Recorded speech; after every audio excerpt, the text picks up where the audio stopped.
ছোটদের ডায়াবেটিস, বিশেষ করে টাইপ 1 ডায়াবেটিস ডায়াগনোসিস অনেক সময় হয় না। তার কারণ রুটিন স্ক্রিনিংয়ে টাইপ 1 ডায়াবেটিস ধরা পড়ে না।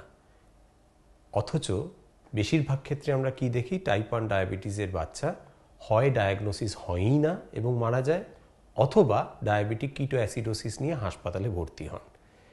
এটার কোনোটাই কাম্য নয়। তাহলে আমরা বুঝবো কি করে একটা বাচ্চার টাইপ 1 ডায়াবেটিস হয়ে থাকতে পারে? আমরা তখন 4T কোয়েশ্চেনার ব্যবহার করি। তার মধ্যে প্রথম টিটা হচ্ছে টয়লেট, অর্থাৎ বাচ্চা ঘন ঘন পেচ্ছাপ করছে।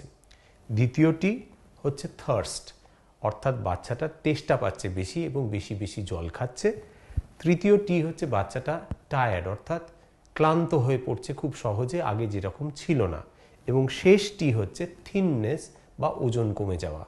এই 4টে উপসর্গের যে কোনো একটি যদি থাকে তাহলে বাচ্চার বাবা মা, বাচ্চা এবং আমরা যারা সবাই স্বাস্থ্য ব্যবস্থায় কাজ করি, আমাদের দায়িত্ব হচ্ছে এই বাচ্চাটা একটা আর্জেন্টলি একটা ব্লাড সুগার টেস্ট করানো, এবং তাতে যদি ডায়াবেটিস ধরা পড়ে তখন তাৎক্ষণিক নিকটবর্তী জেলা হাসপাতাল বা মেডিকেল কলেজে বাচ্চাটাকে নিয়ে গিয়ে তার চিকিৎসা অবিলম্বে শুরু করা।